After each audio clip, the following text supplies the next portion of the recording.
Buat teman-teman yang sedang PPG, mau PPG atau sedang bersiap-siap daftar PPG 2023, ini ada yang menarik sekali nih ya, ada yang sampai asam lambung kumat ya, ada yang saraf kejepit ya.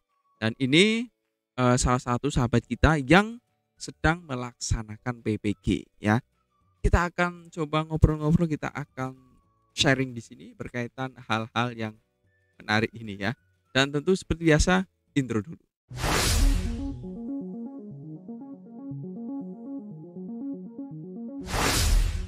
Assalamualaikum warahmatullahi wabarakatuh. Jumpa lagi sahabat semuanya, dan di video kita kali ini ya, kita tidak memberikan informasi, tidak memberikan tutorial, tapi kembali ini adalah segmen podcast, segmen ngobrol-ngobrol.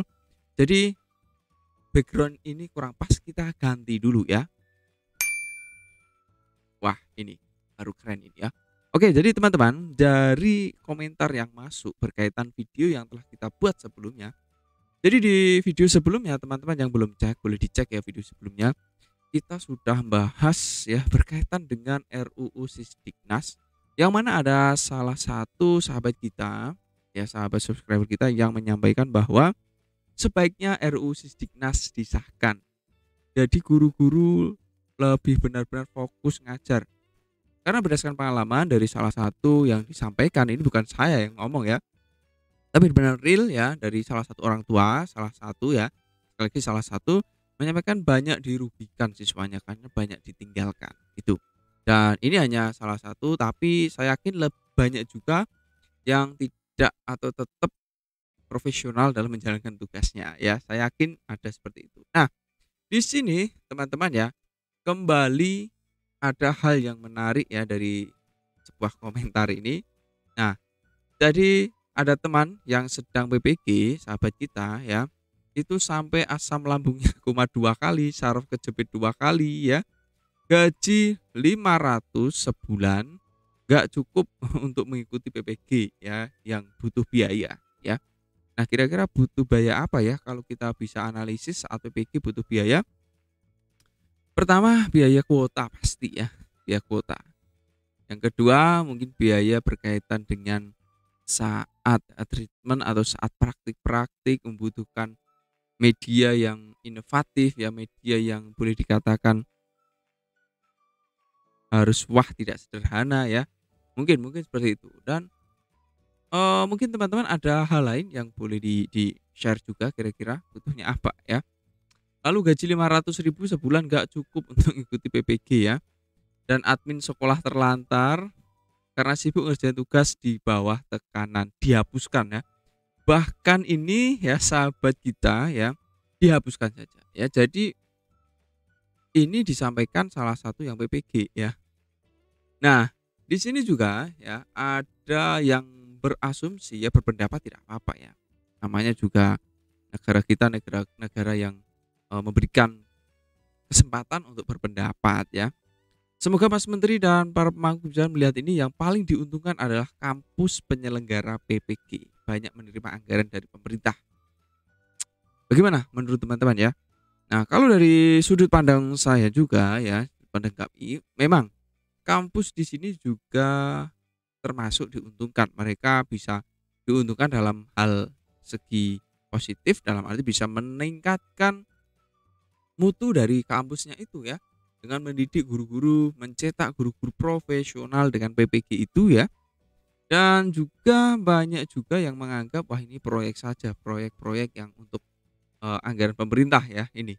Juga disampaikan banyak proyek anggaran dari pemerintah ini ya. Nah, termasuk di sini yang diuntungkan kampus sebenarnya ya, tidak hanya kampus juga kalau menurut saya. Jadi guru yang ikut PPG itu juga banyak diuntungkan. Pertama, diuntungkan dalam segi ilmu. Ilmunya juga akan bertambah ya, mendapatkan referensi, mendapatkan ilmu baru, mendapatkan sebuah iklim komunitas pendidik yang tentu di PPG itu kan pasti guru-guru lebih semangat belajarnya lagi. Itu. Dan juga diuntungkan jika lulus PPG ya, diuntungkan apa? Ya jelas sertifikasi. Nah, PPG lulus, sertifikasi, dapat tunjangan, sehingga guru juga untung. Ya, jadi kalau dilihat siapa yang untung, siapa yang rugi ya, itu kayaknya kurang pas ya, kurang-kurang cocok ya, karena ini untung rugi ini kan lebih mengarah kepada sebuah perbisnisan ya, sebuah usaha wirausaha. Tapi, memang kalau kita melihat dari sisi itu selayaknya kurang pas teman-teman ya. Itu menurut kami saja ya. Nah, menurut teman-teman boleh juga ditinggalkan di kolom komentar ya, biar barangkali yang saya sampaikan, yang kami sampaikan ini mungkin kurang tepat ya. Teman-teman bisa mengkoreksinya langsung di komentar ya, agar menjadi sebuah wawasan baru diskusi ya. Karena sesuai dengan video kita kali ini, segmen di Schoolpedia adalah segmen podcast Schoolpedia ya.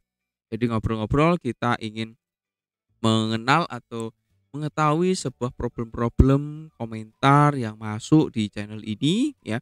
Untuk kita bahas ya, kita highlight barangkali ada yang bisa kita benarkan atau ada persepsi mindset yang kurang pas ya. Jadi kita bisa bahas di situ ya.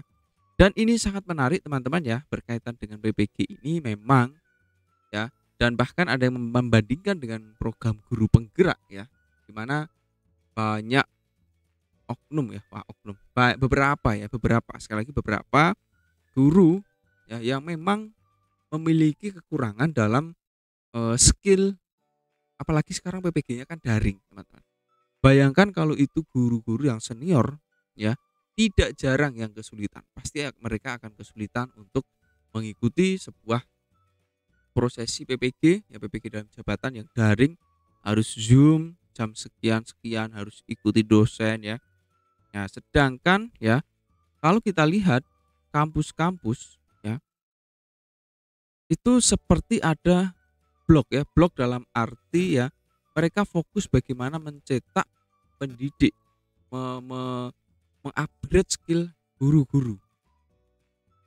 Nah, banyak beberapa dari kampus memang kurang begitu mengetahui secara detail, turun ke sekolah-sekolah, oh ternyata seperti ini, ya. Ada beberapa, walaupun ya memang ada kampus-kampus yang benar-benar ada riset penelitian yang langsung, mengetahui kondisi guru-guru di sekolah, ya, atau langsung terjun ke lapangan. Tapi menurut saya itu masih jarang, karena dosen lebih mengarah ke akademisi atau yang tingkatnya di atas ya. Nah, sedangkan guru-guru yang sebagai ujung tombak yang menghadapi siswa langsung ya. Jadi ini kan guru ya, kemudian guru mengajar siswa, siswa diajar oleh guru.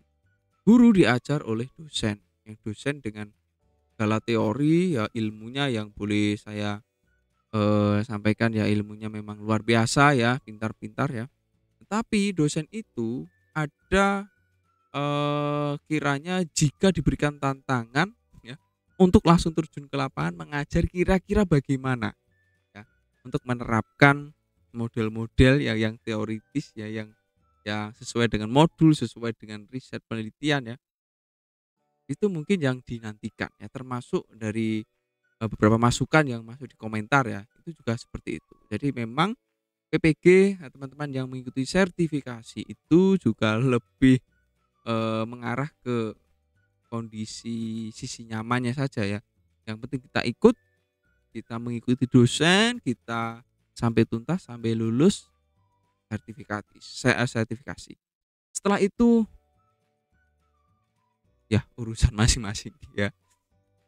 Ya, itu seperti itu teman-teman, sahabat semuanya. Jadi memang kita membahas hal ini memang panjang ya, panjang dalam arti ini dari sudut pandang kita hanya ngobrol-ngobrol ya, bukan maksud untuk memojokkan satu pihak ya, hanya ini yang kita ketahui dari pemerhati pendidikan juga ya, dari channel YouTube ini, sekaligus saya juga bisa menampung berbagai masukan, berbagai problem-problem masalah teman-teman ya, baik yang PPG khususnya ya, masukan-masukan, termasuk kemarin yang menunjukkan kalau kalau dari sisi yang kami tangkap, sisi yang kami terima dari teman-teman yang subscribe di channel ini, kayaknya lebih banyak yang pro dengan sistem RUU Sisdiknas yang baru, atau menghendaki dengan PPG yang lebih dimudahkan, ada istilahnya pemutihan ya, kalau Mas Menteri sampaikan. Jadi bukan untuk mencari tunjangan atau mencari, meningkatkan penghasilan PPG. Jadi benar-benar untuk mencetak guru yang profesional ya, yang benar-benar kualitas nomor satu. Dan sekali lagi video ini bukan video tutorial. Terima kasih jika teman-teman menyimak sampai selesai ini. Subscribe, like, berikan notifikasinya dan kita akan sering-sering ya membuat sebuah telaah komentar yang masuk dan kalau ada data-data juga akan kita share ya untuk teman-teman nikmati, teman-teman lihat juga ya. Dan sudah 10-an menit ini ya. Sampai di sini dulu teman-teman, sahabat semuanya. Sampai jumpa di video berikutnya. Assalamualaikum warahmatullahi wabarakatuh.